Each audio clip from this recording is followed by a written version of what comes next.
नमस्ते, सभी को नमस्कार। मेरा नाम सौम्यकांति मुखर्जी है और मैं वाराणसी में रहता हूँ। पेशे से मैं संगीतज्ञ हूँ और लेकिन बचपन से ही मुझे मेरा बहुत बड़ा आकर्षण था थिएटर के प्रति। तो इसीलिए पेशा अलग होने के बावजूद मैं थिएटर से मन और दिल दिमाग से जुड़ा हुआ रहा और एक मूवी मेकर बनने का सपना था।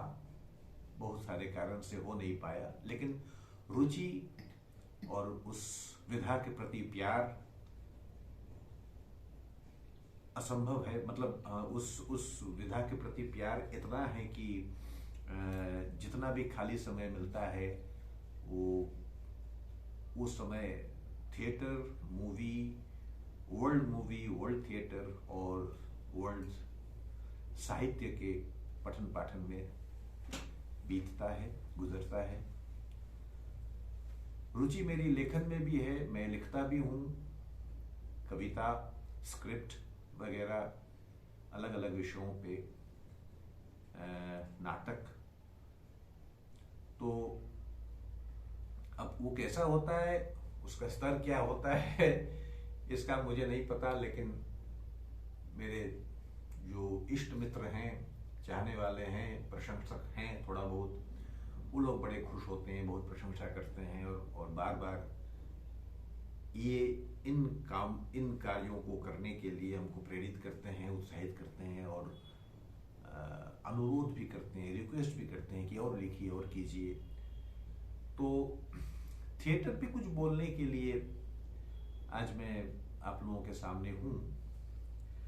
तो मेरे हिसाब से जो यंग जनरेशन है, जो स्कूल कॉलेज के बच्चे हैं, जो कभी कभार किसी भी फेस्टिवल, यूथ फेस्टिवल हो या किसी भी इस प्रकार के उसमें भाग लेते हैं और थिएटर वगैरह करते हैं, ये मेनली, ये प्रधानतः मैं उन लोगों के लिए बोल रहा हूँ जो लोग थिएटर करते हैं, अच्छी तरह सीखते हैं, सीखे हैं। उन लोगों के लिए नहीं है, ये ऐसे बच्चों के लिए है जो थिएटर का जिनको कभी भी कोई भी ट्रेनिंग नहीं मिली है और ये अचानक किसी कॉलेज इवेंट, स्कूल इवेंट्स में अचानक एक 10 मिनट का कुछ कर लिए। ऐसे बच्चों के लिए प्रधानतः मैं आज ये वीडियो बना रहा हूं। उन लोगों के लिए सबसे पहली बात हमको ये कहना है कि ये अचानक जो है YouTube से 2 3 4 10 15 देख के एक कुछ उड़ा के, एक खिचड़ी बना के, मिक्स करके कुछ लिख लिए और कर लिए, ये इतना आसान विधा नहीं है। जैसे हर कला विधा में एक प्रशिक्षण की आवश्यकता होती है, उसी तरह इसमें भी सीखना पड़ता है। कुछ चीजों की प्रैक्टिस करनी पड़ती है, उसका अभ्यास करना पड़ता है, देखना पड़ता है, सुनना पड़ता है, तब जाके ये एक अनवरत प्रोसेस है। ये इसी तरह करते करते 4-5 महीना, 1-2 साल, 3-4, 8-10 सालों में, 10-15 सालों में ये एक जगह पे आप पहुंच सकते हैं। ये अचानक होने वाली चीज नहीं है। अब unless and until somebody, if someone is very much talented, वो ऐसे भी कुछ एक आध बच्चे मिलते हैं जो कभी नहीं किया है, लेकिन अचानक करते हुए पता चला कि अरे ये तो बहुत अच्छा अभिनय कर सकते हैं या बहुत अच्छा लिख सकते हैं, कुछ अचानक पता चलता है। ऐसे बच्चे कम हैं। अधिकतर ये है कि इसकी एक ट्रेनिंग होनी चाहिए। स्कूल कॉलेज में इन सब चीजों की ट्रेनिंग होती नहीं है, लेकिन साल में कम से कम एक बार कोई कॉलेज इवेंट, स्कूल इवेंट होता है, उसमें सब लोग पार्टिसिपेट भी करते हैं, लेकिन इसकी ट्रेनिंग नहीं दी जाती है। एक 7 दिन 10 दिन का रिहर्सल होता है और जो भी टीचर्स उसमें इन्वॉल्व होते हैं सिखा देते हैं और बात खत्म। तो ऐसे नहीं होना चाहिए। ये एक रेगुलर प्रोसेस है, आपको रेगुलर इसमें शिक्षा ग्रहण करना पड़ेगा और इसका प्रशिक्षण लेना पड़ेगा।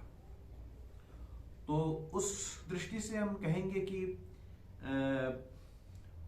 उच्चारण बहुत सारी चीजें हैं जिस पे ध्यान देना आवश्यक है, जो एकदम इस प्रकार के विद्यार्थी हैं। उच्चारण बहुत साफ होना चाहिए। उच्चारण साफ होना चाहिए इस कदर कि हम उसको किसी भी स्पीड में बोले तो फिर भी वो साफ पता चले कि हम क्या बोल रहे हैं। तो कभी कभी होता है कि कुछ डायलॉग ऐसे होते हैं कि जिसको स्पीड में बोलना होता है और उस समय स्पीड में बोलते समय वो चीजें क्लियर नहीं होती है, साफ नहीं होती है। तो हम उसको तेज बोलेंगे, तेज मतलब तेजी से बोलेंगे या उसको धीमे बोलेंगे, फिर भी वो उतना ही क्लियर रहेगा, हर रूप में वो क्लियर रहेगा। तो उसके लिए जैसे हम लोग जो कुछ मतलब मुझे जो उस प्रकार का की ट्रेनिंग से थोड़ा बहुत गुजरे हैं, उसमें से या जो हमारे इष्ट मित्र हैं जो इस विधा से जुड़े हुए हैं, उन लोगों से सुने हैं कि उच्चारण ट्रेनिंग के कुछ प्रोसेस होते हैं। उसका मैं केवल एक उदाहरण दे रहा हूं। जैसे क ख ग घ च छ ज झ ऐसा होता है, तो उसको अगर हम ऊपर से पढ़ेंगे तो वो क्या हो जाएगा, क च ट त प, ख छ ठ थ फ, ग ज ड द ब, घ छ ढ ध फ। तो ये हम अगर रेगुलर बोलेंगे बिना रुके तो क च ट त प, ख छ ठ थ फ, ग ज ड द ब, घ छ ढ ध भ। फास्ट भी बोल सकते हैं, क च ट त प, ख छ ठ थ फ, ग ज ड द ब, घ छ ढ ध भ, क च ट त प, ख छ ठ थ फ, ग ज ड द ब, घ छ ढ ध भ।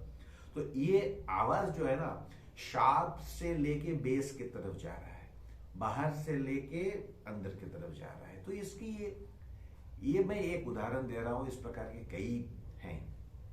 तो ऐसे इन चीजों मतलब को पे ध्यान देना अत्यंत आवश्यक है कि अगर हम बहुत अच्छा कुछ कर रहे हैं लेकिन मेरा उच्चारण ही साफ नहीं है, तो एकदम वो बात कन्वे ही नहीं होगी, वो बात पहुंचेगी नहीं दर्शक तक। और जहां तक जैसे ये एक बहुत बड़ा बहुत ही इंपॉर्टेंट चीज है, वो है ऑब्जर्वेशन। ऑब्जर्वेशन होना बहुत जरूरी है।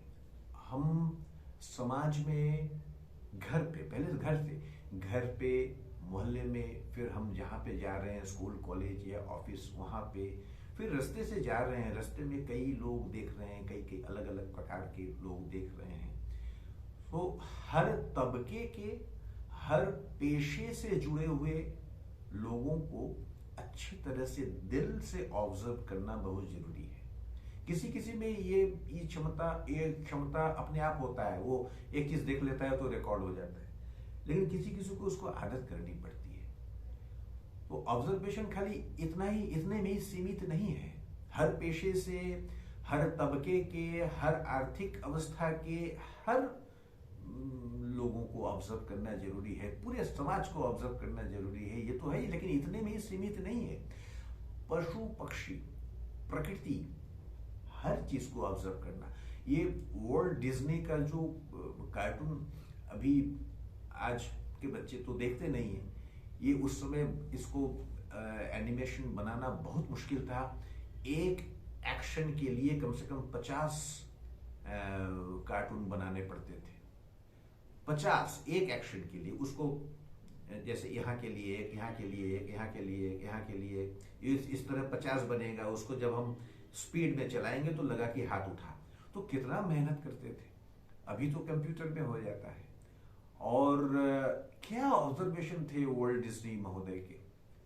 एक गिलहरी कैसे बातचीत करेगा, उसका एक्टिविटी कैसा होगा, एक बतख कैसे बोलेगा, एक कुत्ता किस तरह से एक्टिविटी कर रहा है। वो जब डर रहा है कि उसने कुछ गलती किया है तो अब उसका जो मालिक है उसको डांटेगा। वो जो चेहरे का एक्सप्रेशन कमाल के नहीं देखेंगे तो नहीं समझ पाएंगे।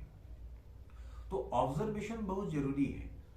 और हम यहाँ पे एक उदाहरण देंगे कि हम जब छोटे थे तो हमारे मोहल्ले से एक एल्यूमिनियम का बर्तन बेचने वाली वो गुजरती थी।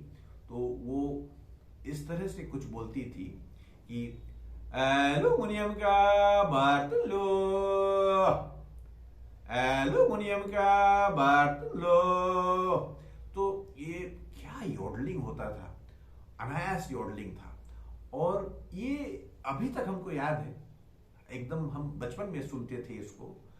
तो इस ऐसे ऑब्जर्वेशन अगर हम करते रहेंगे और उसको ग्रहण करते रहेंगे तो मान लीजिए किसी भी अभिनय क्षेत्र में कहीं भी किसी भी दिन हम कोई रोल करने गए तो पता चला कि ऐसे इस तरह से उच्चारण करना है, कोई फेरी वाला है उसका रोल है, तो हम उस आवाज को यहाँ पे डाल सकते हैं कि हम फेरी करेंगे, उस तरह से बोलेंगे। तो ये ऑब्जर्वेशन कोई किया, ऑब्जर्व किसी ने किया और उसको ग्रहण किया और उसको रिकॉर्ड किया, तभी ना उसको प्रयोग कर पाएगा।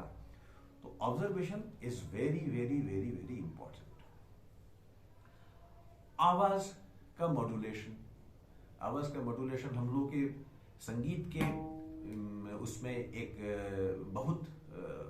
बहुत ही प्रमुख चीज है, दैट इज काकू। हम लोग उसको संगीत की भाषा में बोलते हैं काकू।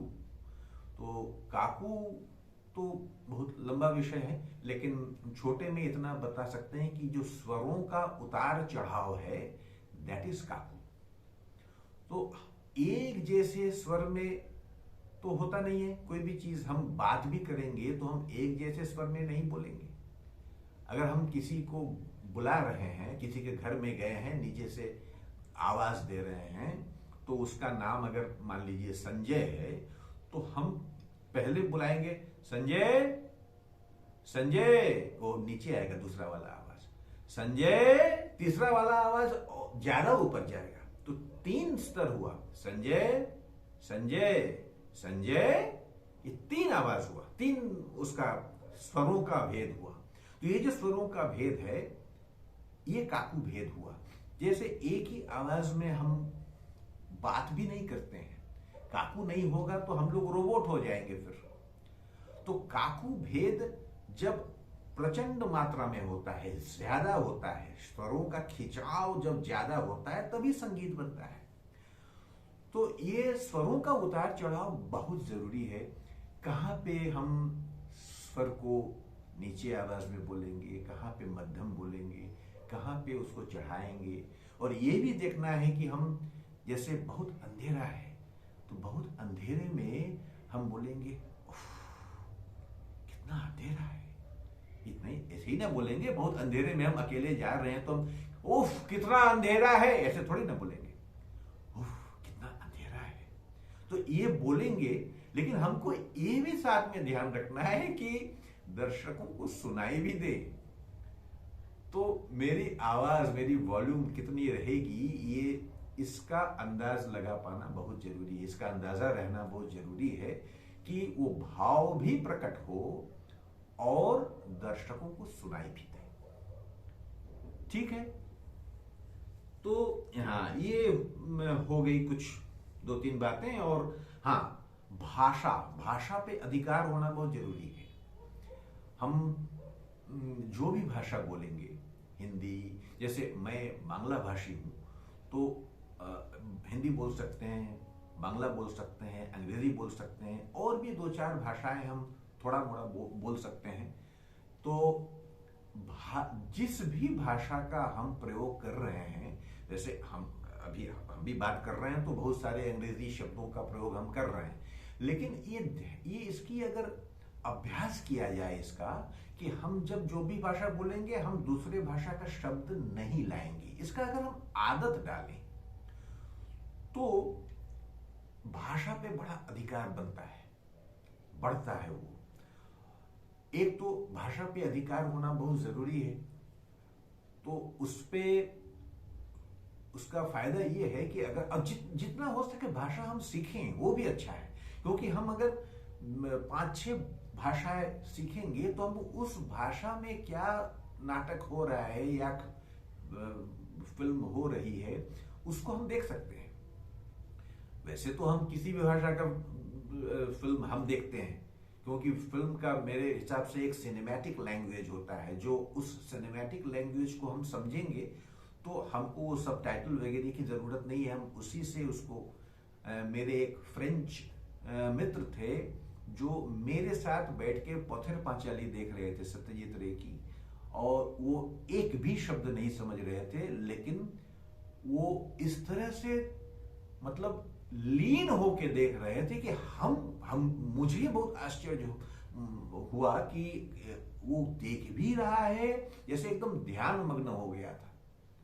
और उसके बाद वो इतना स्पेल बाउंड हो गया, ऐसे सर पर पकड़ के कहे कि 50s में ऐसा फिल्म कैसे बना, ऐसी फिल्म 50s में बिना किसी आधुनिक इक्विपमेंट के।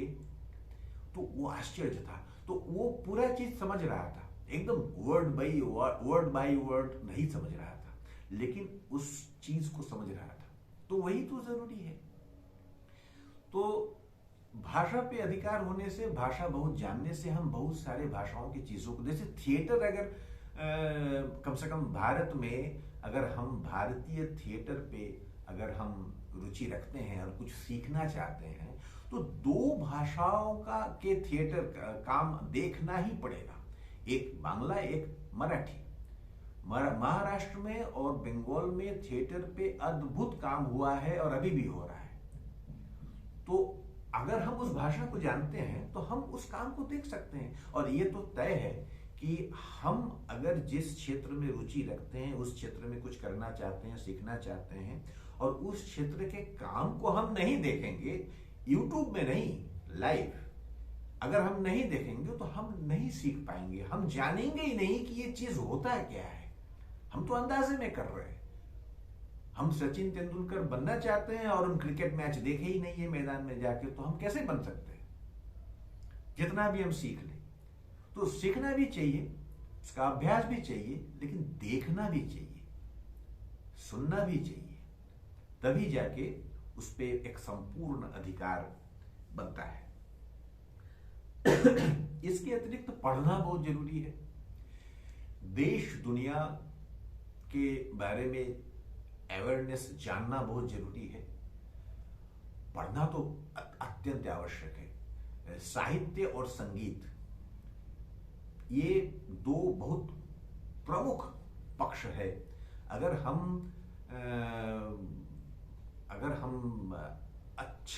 अच्छे काम से जुड़ना चाहेंगे तो हमको साहित्य और संगीत के, भले हम साहित्यिक ना हो, भले हम संगीतज्ञ ना हो, लेकिन उसमें हमको वो जानना बहुत जरूरी है। तो साहित्य और संगीत जो है बहुत ही प्रमुख अंग है थिएटर के। थिएटर जो नाट्य शास्त्र में जो उल्लेख है, थिएटर में ही ये सारी विधाएं इसके अंदर समाया हुआ था। बाद में अलग होता गया, संगीत अलग हो गया। लेकिन थिएटर को अगर हम अधूरा जानेंगे, अगर हम साहित्य नहीं पढ़ेंगे, अगर हम संगीत नहीं सीखेंगे, या सीखेंगे मतलब उतना कोई बहुत अच्छा संगीत कर सकते हैं, लेकिन जो नहीं भी कर सकते हैं, कम से कम जानने लायक हो सके, इसके लिए थोड़ा बहुत सीखना तो जरूरी है। साहित्य और संगीत बहुत ही प्रमुख एक चीज है। उसके उपरांत इतिहास, भूगोल, ये सारे चीजों में हम इतिहास, जैसे पार्टीशन के ऊपर हम कोई थिएटर कर रहे हैं और पार्टीशन के बारे में हम कुछ पढ़े ही नहीं है, तो हम कैसे उसमें हम उस अभिनय में, उस काम में हम प्राण ला सकते हैं? तो हमको वो इतिहास जानना जरूरी है, और उस इतिहास से जुड़ी हुई भौगोलिक परिस्थिति, तो सारा कुछ, ये सब कुछ जानना बहुत जरूरी है। हम जितना कल्चर्ड बनेंगे उतना अच्छा हम कला विधा से जुड़ सकते हैं। हाँ, हम ये मानते हैं कि जो अंदर से टैलेंटेड, इनबॉर्न टैलेंटेड है, उनको इन सब किसी भी चीजों की जरूरत नहीं पड़ती। वो अलग बात है। वो 100 में 5 लोग होते हैं, 10 लोग होते हैं, लेकिन हम एक आम स्टूडेंट्स को बता रहे हैं, या ये स्कूल कॉलेज के लिए बता रहे हैं, उसमें ये इस तरह की ट्रेनिंग होनी जरूरी है, ताकि वो इस क्षेत्र में आगे जाके कुछ कर सकें अगर मन है तो। और एक एनएसडी है, नेशनल स्कूल ऑफ ड्रामा, इसमें आप एडमिशन ले सकते हैं आफ्टर ग्रेजुएशन।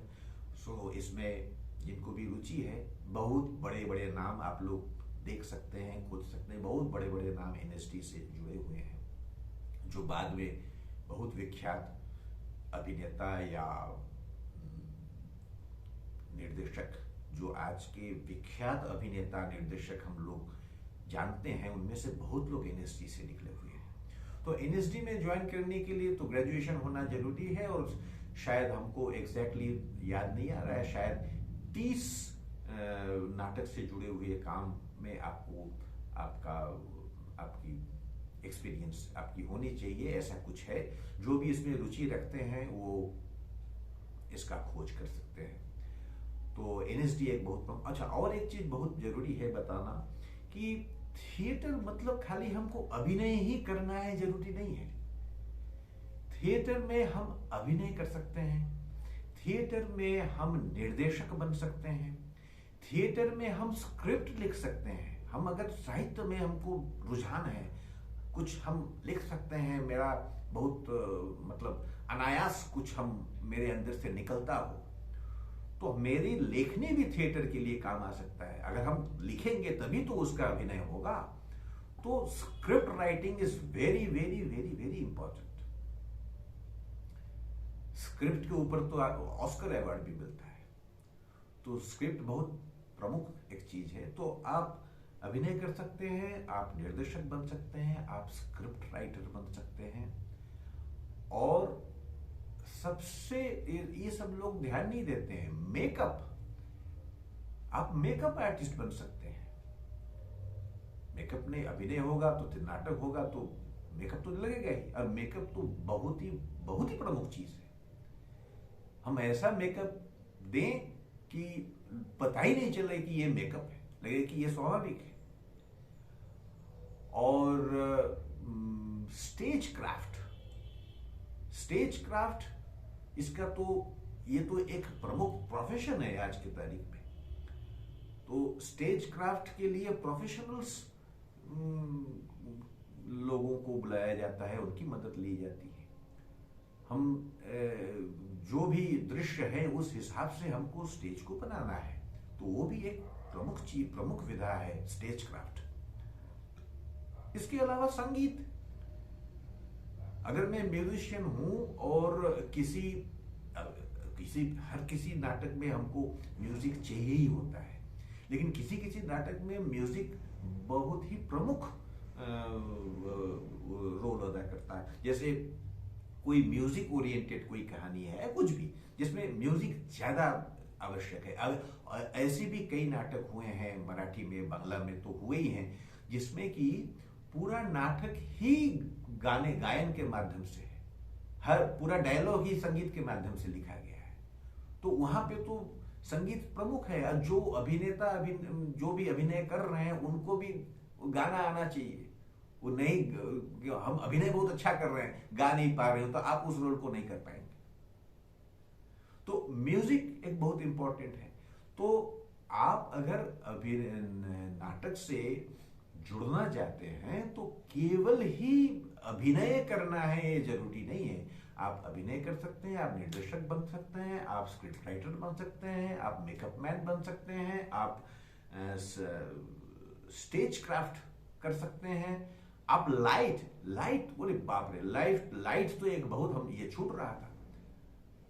आप जो लाइट का काम जो उनके प्रमुख हेड होते हैं, वो तो एक क्या बात है, अभी तो मास्टर माइंड होते हैं, उनको हम इंजीनियर से भी कम नहीं समझते हैं। तो लाइट एक प्रमुख चीज है। म्यूजिक, संगीत, ये इन किसी भी चीजों में आपको अगर रुचि है और साथ ही साथ थिएटर में रुचि है, तो आप इस विधा से जुड़ सकते हैं। तो अभी इतना ही, मैं समझता हूं कि मैं काफी बोल गया। तो उस हिसाब से मैं ये कहूँगा कि सबसे पहले मैंने जो कहा था कि ये एक अनवरत प्रोसेस है, ये एक अनवरत चलने वाला प्रोसेस है। आप एक ही दिन में यूट्यूब से उड़ा के 15 दिन रिहर्सल करके हम कर दिए। नाटक theatre is not that easy. आपको जैसे हर चीज सीखने में, संगीत में जैसे मैं तबला बजाता हूँ, गायन में या कोई भी नृत्य में, आपको कोई चीज सीखने में आपको 5, 10, 15 साल लगते हैं एक जगह पे पहुंचने के लिए। तो थिएटर ऐसा नहीं है कि मजाक में कर ले। तो थिएटर में भी आपको अनवरत सीखना पड़ेगा और अनवरत देखना पड़ेगा, सुनना पड़ेगा, पढ़ना पड़ेगा, संगीत सुनना पड़ेगा, आसपास के चीजों को ध्यान रखना पड़ेगा और देश दुनिया के बारे में खबर रखनी पड़ेगी और इतिहास, भूगोल, हर चीजों के बारे में जानकारी रखनी पड़ेगी। तो आप में से जो भी इसमें रुचि रखते हो तो आप इन चीज़ों पे ध्यान रखें, तो आप सफलतापूर्वक थिएटर से जुड़ सकते हैं। ये फिर मैं अंत में बता दे रहा हूँ कि ये केवल और केवल स्कूल कॉलेज के विद्यार्थियों के लिए मैं कह रहा हूँ। ठीक है, तो अभी इतना ही। नमस्ते। उम्मीद है कि हम लोग फिर मिलेंगे, जल्दी ही मिलेंगे।